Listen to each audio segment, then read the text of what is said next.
Hoop Heads podcast is brought to you by Head Start Basketball. At one point, I asked him, well, how long would you work on that particular fundamental? And his response was immediate. He said, until.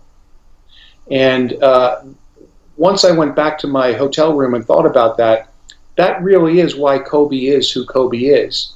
Because he works on it until he masters it. He doesn't work on it until an hour is up. He doesn't work on it until he gets 50 shots in. He doesn't work on it until it's time to go to the movies. You know, all these things that we can put in that will do something until something else pops up. No. For him, it's just, I'm going to do it until I master it. Kevin Eastman is an international corporate and sports team speaker who spent 13 years in the NBA. His roles included being VP of basketball operations and an assistant coach for the Los Angeles Clippers. Kevin was also an assistant coach for the 2008 NBA Champion Boston Celtics under Coach Doc Rivers. In addition to his time in the NBA, he served as the national director for the Nike Basketball Skills Academies, spent 22 years as a college coach, and 4 years as a college director of athletics. Over his 40 years in the game of basketball, at the collegiate and professional levels, Kevin Eastman has studied what makes the best, their habits, mindsets, strategies, and everyday choices. Known as a thought leader in the basketball and sports worlds, Kevin is now an engaging speaker who inspires a wide range of audiences, from sports teams to diverse corporate groups. What sets Kevin apart from many other speakers is that he has lived in the world of the best while observing and studying them every day. His curiosity and dedication to learning provide the backdrop for delivering powerful talks on leadership, culture, teamwork, and why the best are the best. I guarantee you're going to want to take a few pages of notes as you listen to this episode of the Hoop Heads podcast with Kevin Eastman, author of the book, Why the Best Are the Best. Check out the show notes if you're interested in purchasing the book. It will be money well spent. Please enjoy our conversation with Kevin Eastman. Hello and welcome to the Hoop Heads podcast. It's Mike Klinzing here without my co-host Jason Sunkel today, but we are pleased to be joined by Coach Kevin Eastman. Kevin, welcome to the podcast. Thank you. I'm looking forward to it.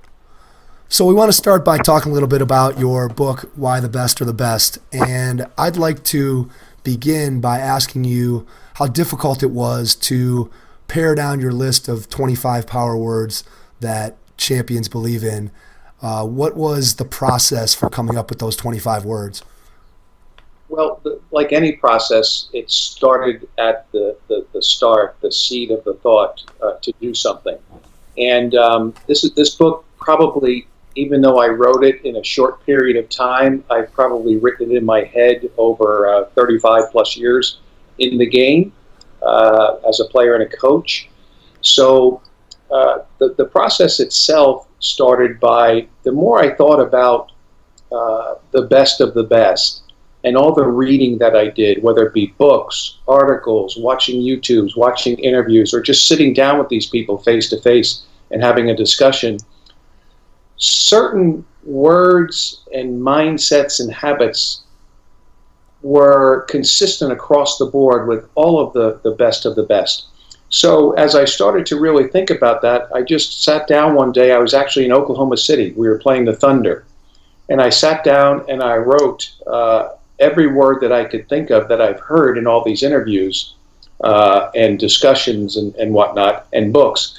And I came up with some common ones. Well, the first list was 92 words. And no one wants to read a book that thick. Certainly, most of us anyway.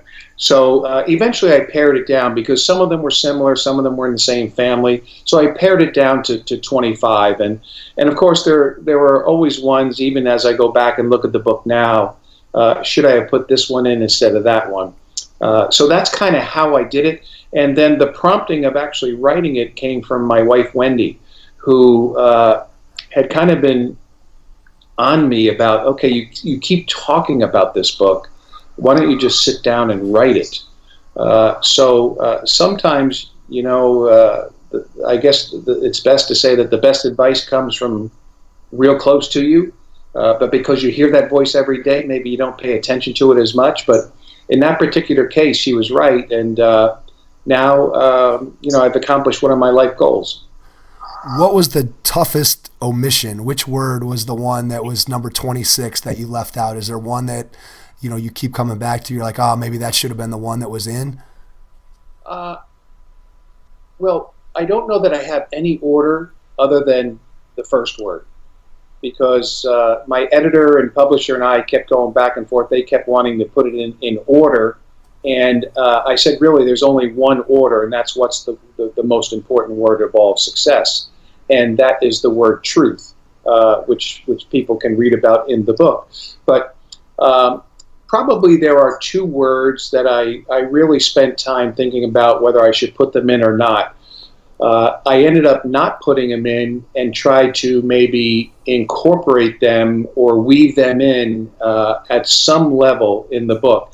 And the two words are depth, because what you find out with the best of the best, they go deeper into things. They go deeper into their preparation. They go deeper into their thought. They go deeper into their workouts. They do a little bit more than the average person does. So depth would be one word, and the other word is a word really that it came to me by an event I did with Kobe Bryant out in Las Vegas many years ago when he was still in the prime of his career. And to make a very long story short, or very short, at one point I asked him, well, how long would you work on that particular fundamental? And his response was immediate. He said, until. And once I went back to my hotel room and thought about that, that really is why Kobe is who Kobe is, because he works on it until he masters it. He doesn't work on it until an hour is up. He doesn't work on it until he gets 50 shots in. He doesn't work on it until it's time to go to the movies. You know, all these things that we can put in that will do something until something else pops up. No. For him, it's just, I'm going to do it until I master it. Yeah, I think that's something that if you look at, again, probably across professions, across sports, that particular skill, which is just the ability to continue to drive and work and be at your best all the time, is something that I think all of the best performers, no matter where they are, I think those people all probably share that same common characteristic with Kobe. And yet at the same time, it's probably a very rare characteristic, even at the highest levels of the sport that you were at. You know, Kobe's work ethic obviously stood out even among the greatest players in the NBA, I'm sure. No question. I mean, in the book I talk about there's a reason why the best are the best. And it's incumbent upon all of us who want to maybe reach a level that we've always dreamed of reaching, or become who we've always hoped to become. We have to go to new levels, and we have to find out what are those reasons why the best became the best. And I often hear from people, especially when I do talks all around the country, both to sports teams and the majority of my talks are in the corporate world. But when I use these professional athletes, I'll always frame it by saying, look, I know a lot of you will say, well, I can never relate to Kobe Bryant. I can never relate to Kevin Garnett. I can never relate to a Steve Nash. And my point back is simply this. I couldn't relate to them either, but I wasn't concerned whether I could relate to them. I was ultra concerned if I could learn from them. So it doesn't matter where someone else is in their life, or maybe they have more athletic ability, or they're smarter. We can still learn from them. Maybe we'll never relate to them, but Kobe didn't become Kobe as soon as he came out of the womb. There were some things he had to do to truly become Kobe. Can you explain your saying that people should be a learn-it-all rather than a know-it-all, and how that relates to what you just talked about in terms of people from all walks of life, whether it's, you know, a young kid trying to play basketball for the first time, or it's a CEO of a corporation? How can they incorporate that particular mantra into their life?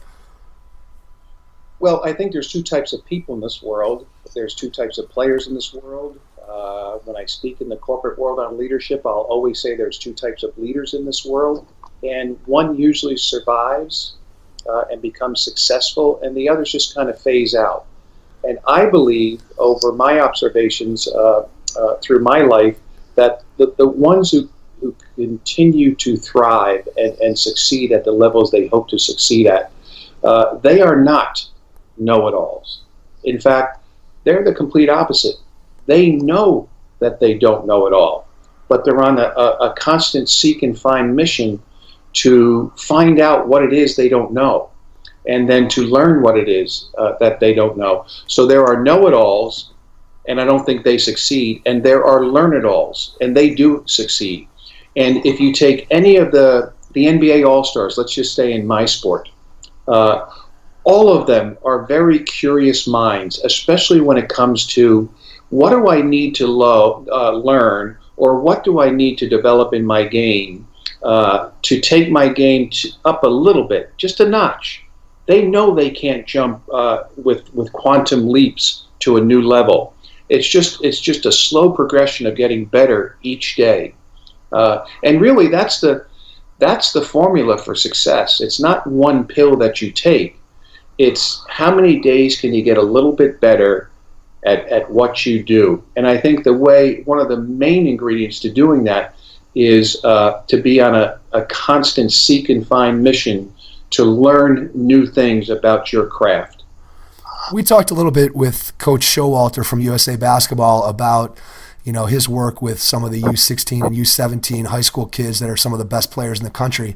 And one of the things that he talked about was how a lot of times they're in position where the first time they come out and work with USA Basketball, they haven't been told about some of the flaws and the holes in their game because their high school coach wants to keep them around. Their summer basketball coach has an incentive to keep them in their program. And so when they get with USA Basketball, a lot of times that's the first time that they've had the flaws and some of the things that they need to work on pointed out to them. And I know you've had some experience going out there to the October training camp this fall. So how do you relate that message to those younger players with all of your experience you've had with some of the best in the NBA? Well, it doesn't matter the age of the player or the level of the player. Most players have a pretty good feel of what they're good at. And I think the next step is, how does what they're good at impact winning? Because I think once you understand how what you do well impacts the game, that can take your game and take your team even further. And then the second part of that, or the opposite part of that, would simply be players oftentimes maybe don't fully know what they're not doing well. And as coaches and leaders, we have to help these young people or those we are leading to understand that you have to improve in areas A, B, and C, or however many there are. There could just be one. If you really want to get to where you want to go in your job, in your career, within this team, within this organization, within this company.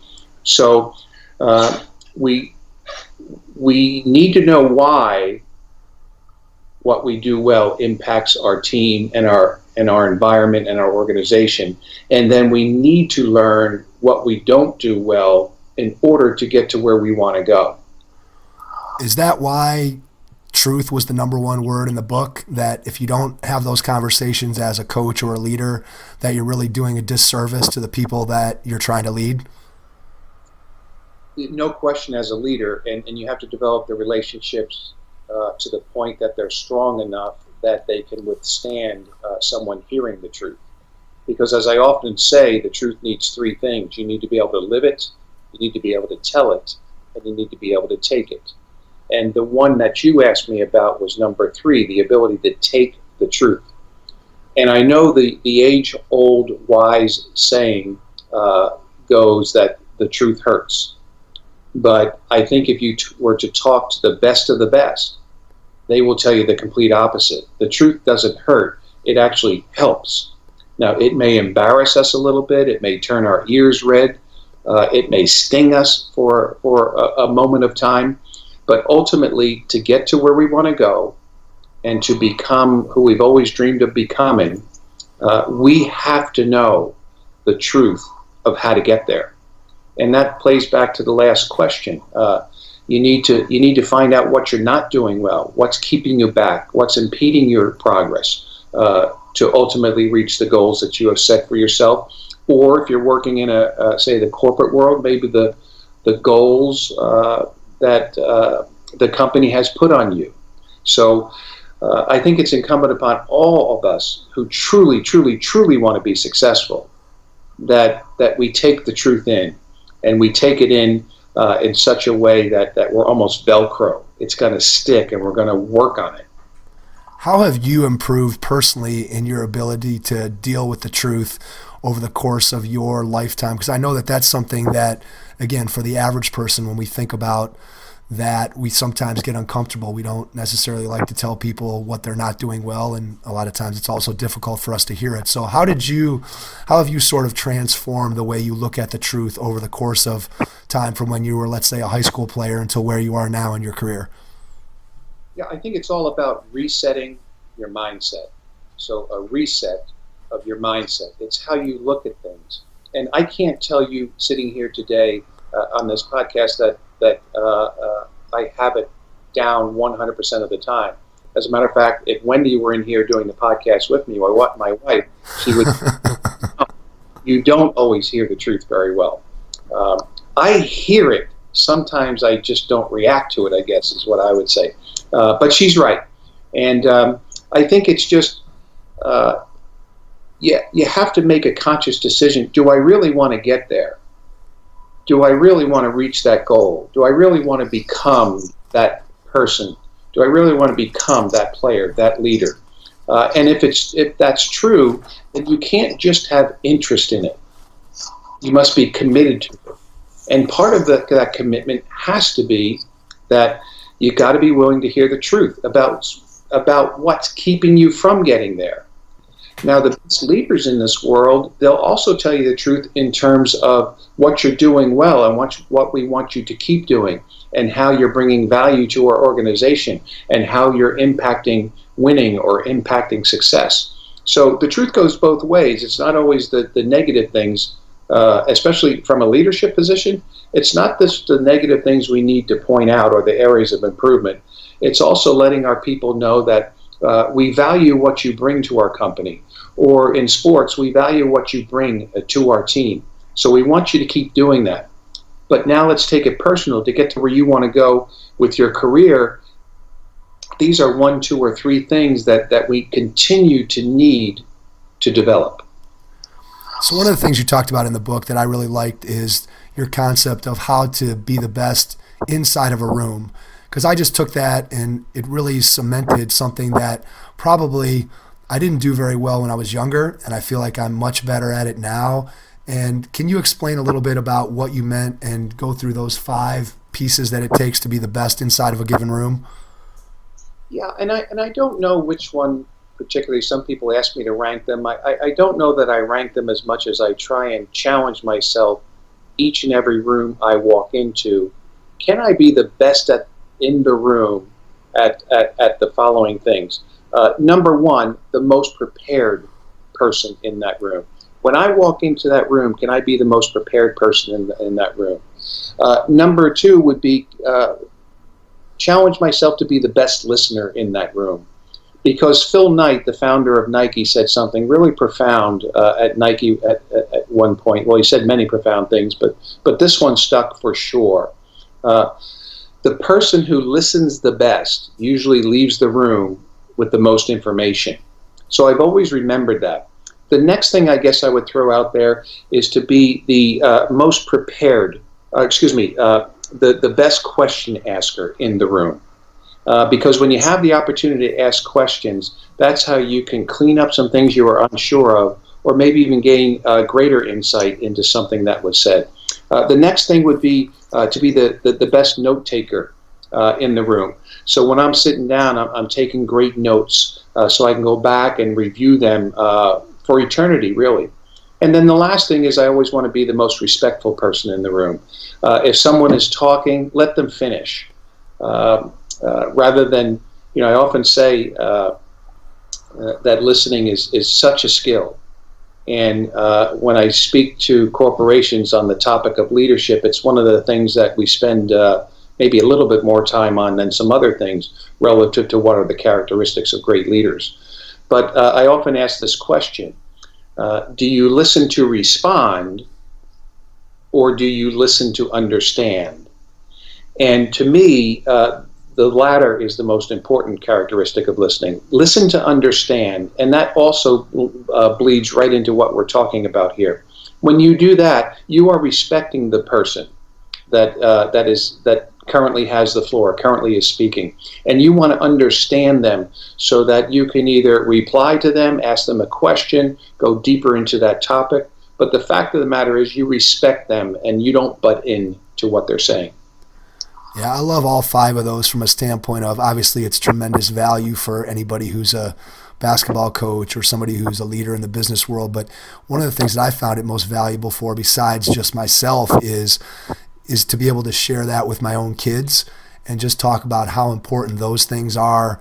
And again, my kids I have a 9th grader, a 7th grader, and a 3rd grader, so they're not necessarily at the point where they can maybe internalize all of those things. But I just think that it's a great message to be able to share with anyone, and specifically kids, about, hey, when you go in and you're trying to learn something, or you're in a situation where you're around people that you can learn from, you want to make sure that you take advantage of that opportunity. Without question. So let's jump to the next thing, and that is talk a little bit about how important your think time is, because I know that's one of the challenges that a lot of people who are busy find in their schedule that they just don't have time for. And I know you talked about how you have to make sure that each and every day that you set aside time to just be able to think, and explain how that's impacted you and your life and your quest to be your best. Oh, it's everything. Because I get, we've even talked about this, we want to learn, and learning is the absorption of knowledge from somewhere or someone else. So if we spend all of our life just absorbing and never putting thought to those things, how are we going to be able to apply them? And how are we going to be able to make them our own and make them a part of who we are? It's just like the 25 words in the book.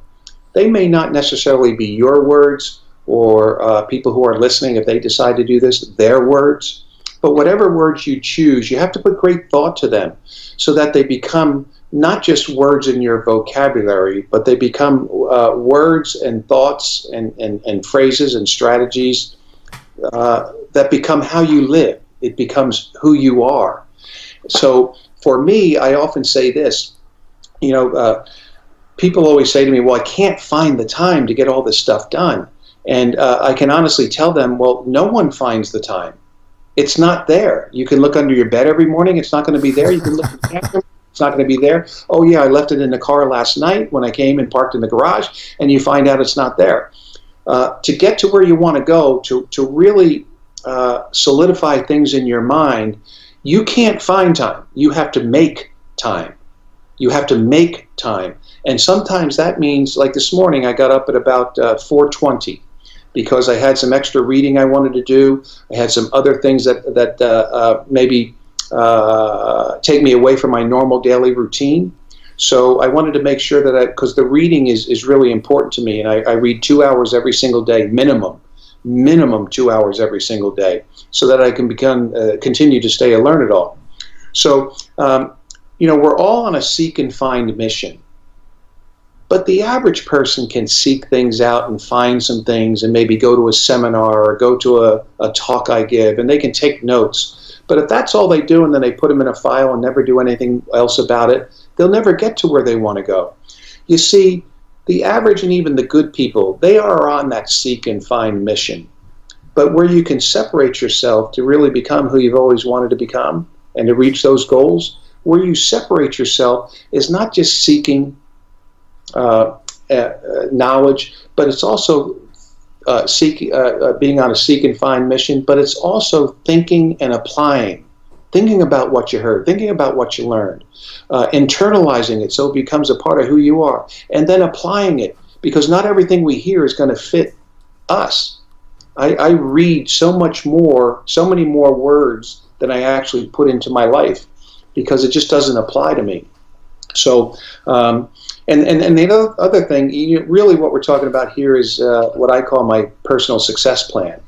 And it's just something I try and do each day, and for sure each week, so that it keeps me on track. And this doesn't have anything to do with family time and all that. It's just what's my success plan for me to become successful in my craft, which is now speaking and conducting workshops and speaking to the corporate world, the athletic world. And think time is one of the things. The other thing is I have what I call a Wilt Notebook, WILT. And that notebook is Wilt is an acronym for What I Learned Today. And I may hear 20 things, but maybe only one or two of them truly go into my Wilt notebook. So I'm very particular about what goes in there. It has to, for me, what I believe to be the best thoughts or lessons I learned that day. And I have a personal challenge. I'm very upset if I don't have one entry every day. And then people will ask the logical next question, well, how can you put all those things into your life? Well, I don't put everything into my life, but I have them there if for some reason later on it needs to be put into my life. I'd rather have it and not use it than to never have it and never be able to use it. How do you then go back? So after you have the notebook and you write down, a thing or two every day, do you go back and review those things on a weekly, monthly, yearly basis? So a lot of times, I find for myself, I'll write something down and it'll inspire me and I'll be ready to use it. And then a week later, I find that if I haven't gone back and reread it or relooked at it, that sometimes those things, as you described, kind of fall by the wayside. So do you have a process for going back and looking at what you've written down before to make sure that you haven't overlooked something that may have been important? Yeah, what I'll do is I'm a kind of voracious note taker. So I take a lot of notes, and when I read anything, I'll highlight. And then I go back. Like this morning, part of my reading was to go back over some notes that I've taken thus far this week, things that I've liked. And let's say I had 25 of them. Well, I originally highlighted the notes in yellow. And then when I went back today, the ones I really want to put into my Wilt notebook, I highlighted over the yellow in a pink highlighter. So later on today, I'll insert the 2 or 3 pink highlighted items that go into my Wilt notebook. So for me, I'll take the notes, then I'll reread them relatively soon, like a day or two after I've taken the notes, and I'll highlight them. And then when I read them a second time, and I try and leave them for a couple of days, then I come back and okay, for right now, this is important. And for me, one of my projects once January 1 rolls around is to go into my you can't see it, but my large file cabinet here in my office, and start to thin that file cabinet out. I'll go through some of the old articles I've saved and say, no, this doesn't apply to me with where I am in my life right now. So hopefully I can discard that. Yeah, I think that's an important piece to have, that process. Can you talk about what's a book that you've read recently that has really had an impact on you? If you're doing your 2 hours of reading a day, I'm sure you're getting through quite a few books on a monthly basis. So is there something that you've read recently that's really had an impact on you? Yeah, well, first of all, I would say that my reading is just not solely in books. It's in articles, it's blogs, it's wherever I can learn. And I have to watch myself, because sometimes I'll go on a crazy book binge. I'll miss out on some of the articles and blogs.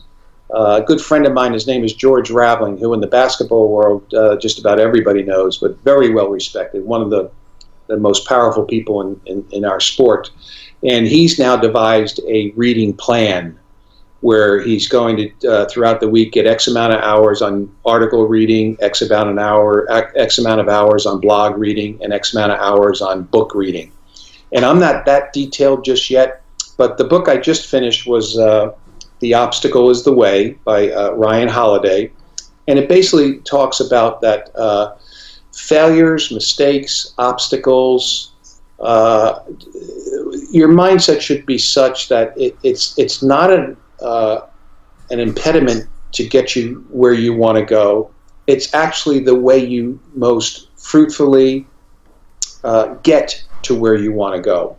So that one I'm just about done. It's been out for a while. Ryan's a terrific writer. He's got 3 really good books out. Ego, The Ego is the Enemy is one. Yeah, I just picked that one up yesterday or the day before, and I haven't started it yet, but looking forward to getting into that one for sure. Yeah, it's a great concept. I've had a chance. I was out in Austin, Texas, where Ryan lives, a few weeks ago, and I do what I always do. I try and get together for coffee with people who I can learn from, and he's fantastic. I'm now reading his book, which is kind of not so much. I don't know that I'm going to learn a lot from it that I can apply, but it's a good, interesting read called Conspiracy. So at some point, I guess I have to get off the Ryan Holiday kick and get back into some other authors. There you go. Kevin, can we wrap this up with maybe your favorite NBA story from the book that you could maybe share with some of our listeners? Is there one that stands out that was your favorite that you included as part of the, as part of the book? Well, it might be the one that we started the book out with, and I went back and forth with the publishers and the editors. I wanted to actually make it the very first chapter of the book, and that's where Doc is in the locker room in September of late September, early October of 2008, the year we actually won the championship. And the very first words out of his mouth, we were all sitting in the locker room in our practice facility in Waltham, Massachusetts, about 17 miles or so from downtown where the Boston Garden is, where we play our games. And that year we had traded, and in the trade we got Kevin Garnett, we got Ray Allen as an addition to our team. We got another valuable player that no one talks about that arguably could have been as valuable as those two I just named. His name is James Posey. He's now coaching in the league. So the players are in there, and they're seated in U-shaped fashion around the locker room. And Doc was at the open end of the U, at the front of the room, and he walks in, and other than his first "What's up, guys?" this was our first meeting really coming together to kind of talk about how we foresee 2008 playing out with this particular group in the locker room. And he said, "Guys, I just want to say something as I start this out. I believe we have enough in this locker room to win the NBA championship this year." And boom, you talk about a leader getting the ears, the eyes, the heart, and the mind of those he leads. Everybody snapped up, and everybody was leaning forward on their chairs, because that's usually not said, but it was said with such conviction, and you could see it in the veins in his neck and the intensity in his eyes, and you could feel it, that he really believed this. And I personally believe that was one of the most important parts of us, ingredients of us winning the championship, to let them know early on, because the most powerful words a leader can say to somebody is, "I believe in you." Those 4 words are critically important for those we lead to hear, but only if you really believe it. And our guys believed it, because you could see Doc believed it. We weren't sure how we were going to get there. We were not going to blast it out in front of every media person in Boston or around the country that followed us that year, or for that matter, around the world. We became such a popular team. But within those walls and around that U-shaped locker room and where they sat, we left that meeting really believing that we, in fact, will win the championship in 2008. Yeah, I think that mindset is such a huge part of success, again, especially at the higher levels. If you can get your team to buy in, and if you can get yourself as a player to believe that you can accomplish something, you're probably, halfway there, to so to speak, just to be able to do that. So we appreciate you sharing that story, Kevin. I can't thank you enough for being willing to jump on and give us some of your valuable time to join us here on the Hoop Heads podcast.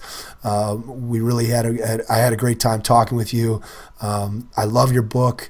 I'm going to take some of the things and that you talked about here on the podcast, and I've already started to incorporate some of those things into the way that I go about my daily processes to make myself better. And that's something that, again, as a younger person, I didn't necessarily always do. And I think as I've gotten older, I've come to appreciate a lot of the things that you've shared in the book. And I just wanted to personally say thank you to you for A, writing the book, and then B, being so willing and gracious with your time to come on with us today. So thank you very much, Kevin. I really appreciate it. No, the pleasure, without question, was mine, and hopefully there were a couple of things that your listeners can, if they haven't gotten the book, they can at least take from this particular podcast and insert into their jobs, their careers, or even their lives. Can you tell people, A, how they can go ahead and get the book, and then if you wouldn't mind, if you could share out maybe how people could reach out to you if they heard the podcast and want to learn more about you?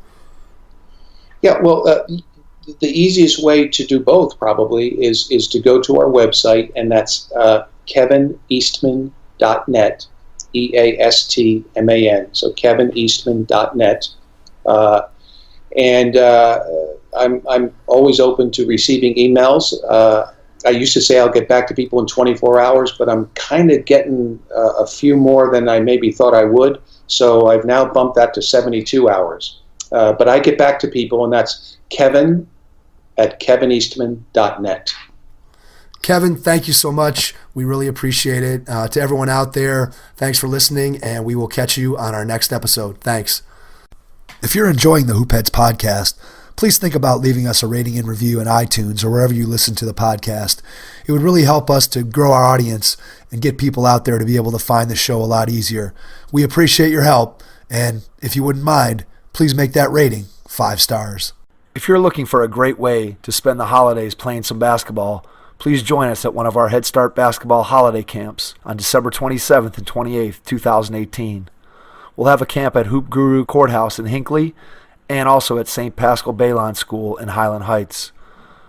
The Head Start Basketball holiday camps will emphasize the fundamentals of basketball with individual attention given to each camper. You'll improve your basketball skills and have a ton of fun at the Head Start Basketball holiday camp. To register or get more information, please visit our website, www.headstartbasketball.com. Thanks for listening to the Hoopheads podcast, brought to you by Head Start Basketball.